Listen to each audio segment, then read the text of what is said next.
Traveling to Naran Ghat. Again, bomb. Also, नयाँ member हाम्रो बिना श्रेष्ठ. Hello. Director, creator. अब के नारायण घाट पुग्यौँ बाटोमा केही पनि भिडियोहरू खिचिएन. नारायण घाट चोक चिलिमिली छ.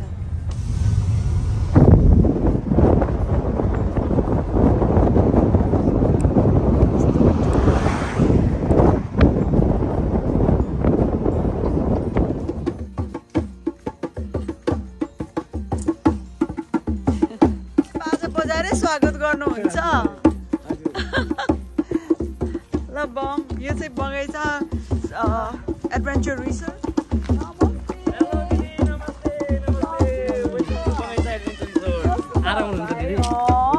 कति बजे नमस्ते नमस्ते नमस्ते नमस्ते नमस्ते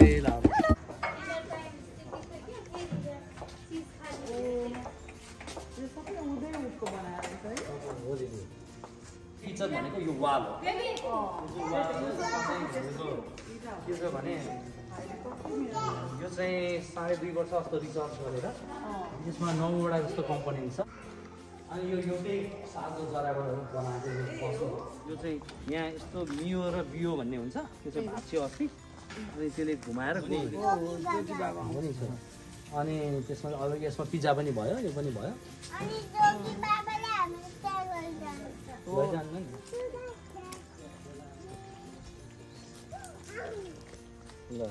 भाइ अरे उसले दिदीको रूपक दाइकोमा देखेको थिएँ.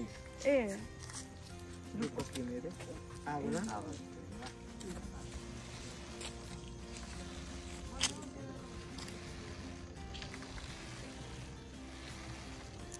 सहरको होलमोलबाट टाढा एकान्तमा इभिनिङ असाध्यै रमाइलो हुन्छ.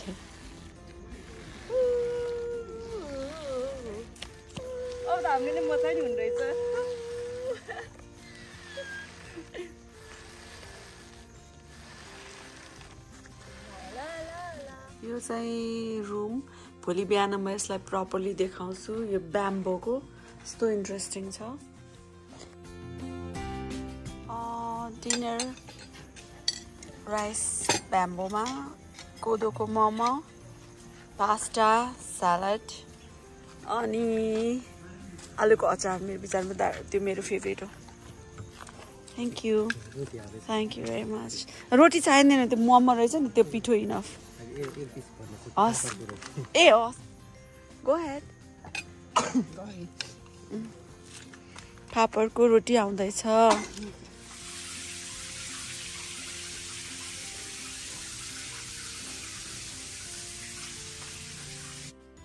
रुमको बेडसिट, यहाँको पर्दाहरू सबै सिस्नो र गाजाका रेसाहरूबाट बनिएको कपडाबाट बनेको थियो.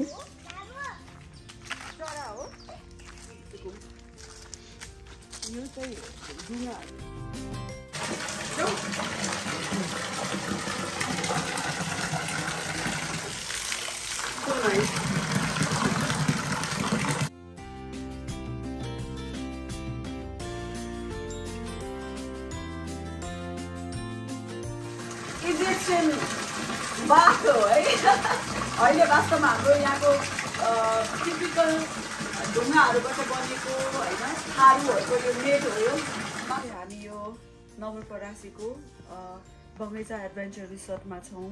यहाँ चाहिँ हामी एउटा विशेष कार्यक्रम शिशु फर्टिलिटी क्लिनिकको खुसी अभियान भन्ने एउटा कार्यक्रमको लागि एज अ गेस्ट म यहाँ आएको छु. पक्कै पनि हामी त्यहाँ गएर राम्रो उहाँलाई मोटिभेट हुने खालको कुरा गरिहाल्नेछौँ. अनि अहिले चाहिँ हामी बगैँचा एडभेन्चर रिसोर्टमा छौँ. यहाँलाई यदि मेरो ब्लगलाई फलो गर्नुहुन्छ भने केही वर्ष अगाडि झन्डै कोभिडकै टाइमतिर होला म चाहिँ मेगौली भिजिट यता घुम्न आएको थिएँ. त्यो बेलामा म यहाँ आइपुगेँ यो ठाउँमा. र अनि यहाँ आउँदाखेरि चाहिँ यो ठाउँमा म आएको थिएँ. यो भर्खर कन्स्ट्रक्सन हुँदै थियो. अनि यहाँ जसरी हाम्रो सन्तोष ढिकाल भाइले यसलाई कन्स्ट्रक्सन गरिरहनु भएको थियो त्यो चाहिँ मलाई असाध्यै इन्ट्रेस्टिङ लागेको थियो. किनभने यो जुन वाल छ यो चाहिँ यो इको फ्रेन्डली यहाँ ब्रिकहरू युज गरेको छैन, इँटाहरू नर्मल घर बनाउँदा जुन गरिन्छ त्यो गरेको छैन, त्यो किसिमको। अनि उहाँले विशेष गरिकन यहाँकै लोकल रिसोर्सेस लोकल चाहिँ म्यान पावर प्रयोग गरेर यो रिसोर्ट बनाउनु भएको छ। यहाँ हामीले हेर्न सक्छौँ हरेक कुरा यहाँको चाहिँ एकदमै लोकल छ। ढुङ्गाको युज गरेको छ, काठ, ब्याम्बो होइन, त्यसरी नर्कटहरू युज गर्नुभएको छ उहाँले। अनि यो अलिक यसले यो पूर्ण हुँदा चाहिँ यति राम्रो भएर छ, असाध्यै राम्रो लाग्यो मलाई। अनि खाना पनि हिजो यहाँले हेर्नुभयो सबै कस्तो अर्ग्यानिक होइन, राम्रो थियो।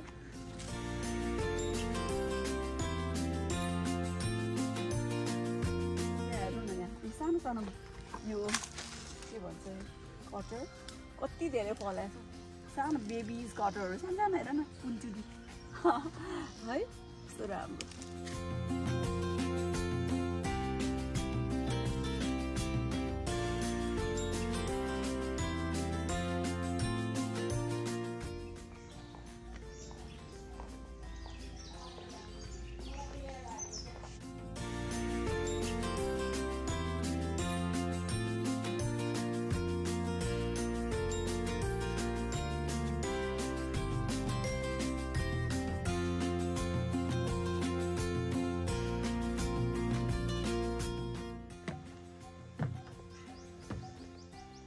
यो चरा कराएको होइन यो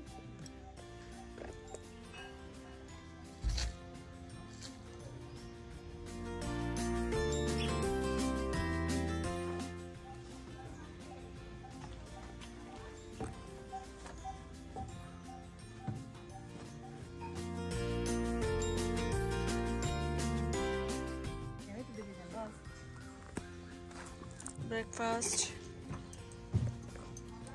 यो फापरको रोटी एग, यो चाहिँ 37 सालको बट्टा रहेछ। अनि यहाँ पानी हालेको हुन्छ। ल यहाँ चाहिँ ओपन है, पानी परेको बेलामा कस्तो मजा आउँछ होला यहाँ त। So nice. मैले यो टफन ग्लास राखौँ भन्ने सोचिरहेको स्विमिङ पुलमा माथि, कन्सेप्ट कति राम्रो।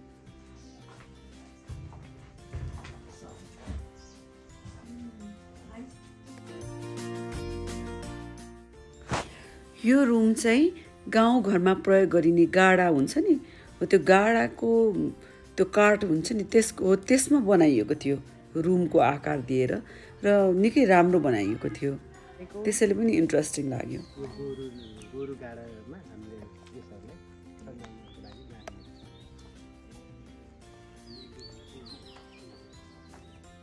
त्यहाँबाट हामी लेक 20,000 रिसोर्टतर्फ लाग्यौँ, जुन चितवनमै स्थित छ, जुन कलाकार सीता गुरुङको हो। उनीसँग मैले बसन्ती चलचित्रमा एउटै म्युजिकमा स्क्रिन सेयर गर्ने मौका पाएको थिएँ।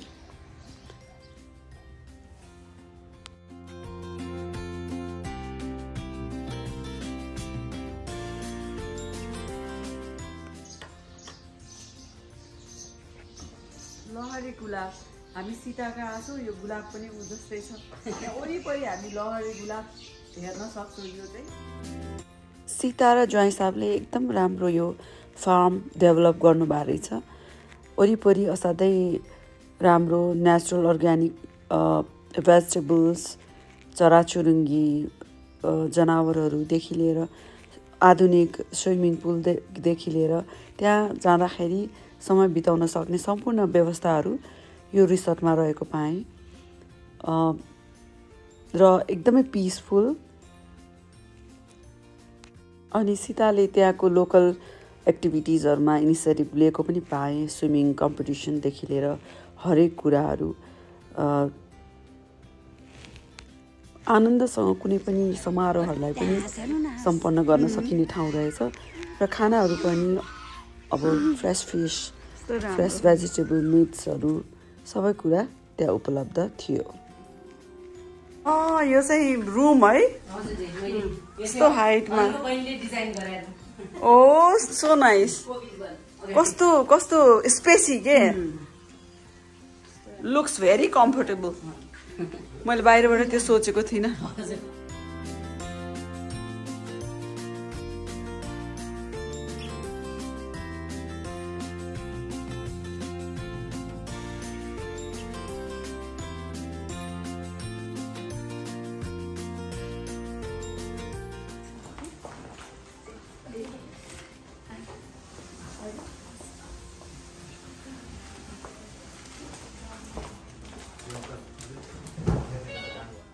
शिशु फर्टिलिटी क्लिनिक, जहाँ हामी विशेष गरिकन यो विषयमा कुरा गर्नको निम्ति गएका थियौँ।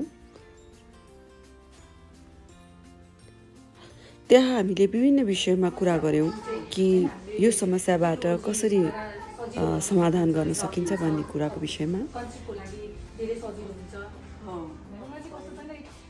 बाबा पनि सँगसँगै इन्भल्भ है यसमा चाहिँ। बाबा सिस्टर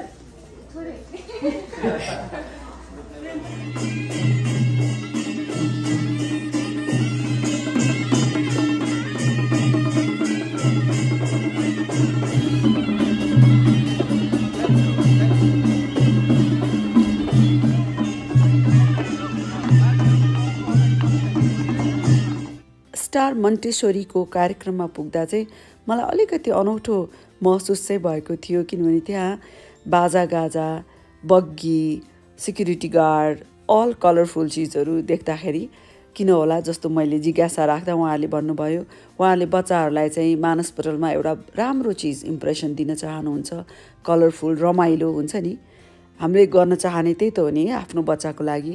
अनि वास्तवमै यो मन्टेसोरीको जुन प्रकारको त्यहाँ नियमहरू अथवा जुन प्रकारको बच्चाहरूलाई व्यवहार गरेको मैले पाएँ त्यो चाहिँ एकदमै राम्रो थियो। बुवामुवाले जहिले पनि बच्चाहरूलाई बेस्ट दिन खोज्छौँ हामीहरू जहिले पनि। मलाई कता कता पहिला कविताको सानो बेला मन्टेसोरी जाँदाखेरिको यादहरू पनि मलाई एकचोटि फेरि सम्झिन पुगे, किनभने बच्चाहरूलाई कम्फर्टेबल होस्, राम्रो होस्, त्यहाँ केयर गर्ने चाहे टिचर्सहरू हुनुहोस् होइन, दिनभरि ढुक्क भएर हामी बच्चाहरूलाई छोडेर जान्छौँ। अनि त्यसैले पनि अनि फेरि कस्तो पनि हो भने बचपनमा हामीले बच्चाहरूलाई जस्तो सम्झना दिन्छौँ नि त्यो उनीहरूको जीवनभर यादगार रहन्छ। त्यसैले पनि यस्तो किसिमको सम्झना मेरो विचारमा बच्चाहरूलाई एकदमै यादगार हुनेछ र त्यहाँ जाँदा बच्चाहरूसँग घुलमिलेर सानसानो बच्चाहरूसँग समय बिताउँदा दिन गएको पत्तै भएन। वास्तवमा यति रमाइलो भयो, फेरी टेल जस्तै। धेरै धेरै धन्यवाद दिन चाहन्छौँ।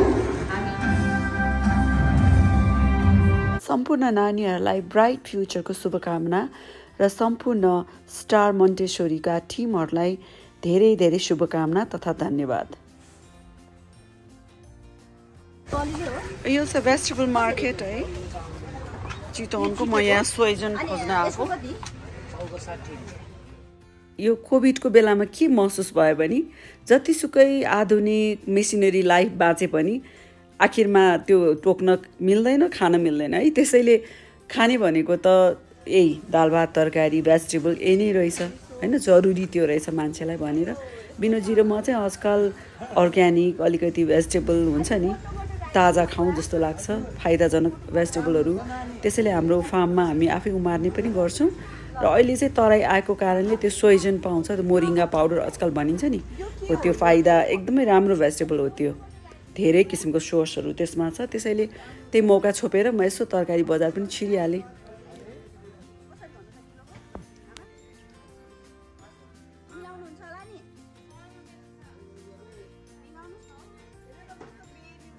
यो ब्लगहरू चाहिँ मैले भिडियोहरू खिचिरहेको हुन्छु अनि त्यही जोडजाड गरेर हाल्ने गर्छु। म प्रोफेसनल ब्लग मेकर त होइन, तर त्यही कि आफ्नो एउटा कलेक्सनको लागि पनि के पाएको थियो त भनेर त्यो एउटा डकुमेन्टेसन जस्तो नि त्यो हुन्छ भनेर पनि यो ब्लगहरू बनाउने गर्छु म। अनि कतिजनाको सुझाव पनि हुन्छ अलिकति प्रोफेसनल बनाउनुहोस् भनेर वास्तवमा विचार पनि गर्दैछु त्यो विषयमा कि केही कन्टेन्टहरू पनि ल्याउँ भनेर, गीतहरू होइन त्यस्तै किसिमको। र यो पालिको यात्रा चाहिँ यही नै रह्यो। अनि विदेश जाँदाखेरि धेरै जसो दिदीबहिनीहरूले हेर्नु हुँदो रहेछ यो ब्लग अनि उहाँहरूले भन्ने गर्नुहुन्छ होइन, मैले वास्तवमा आफ्नो स्क्रिनमा जे म छु त्यो बाहेक के छु त म बियोन्ड द स्क्रिन म के छु भनेर देखाउन पनि हो। हाम्रो यो यात्रामा चाहिँ बिना सोको बिनाजी पनि सँगै हुनुहुन्थ्यो। आजको लागि यति।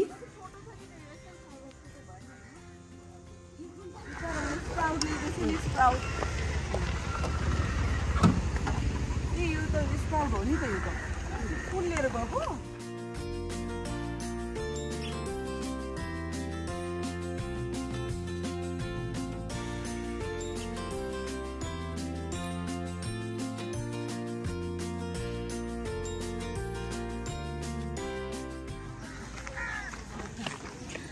नानी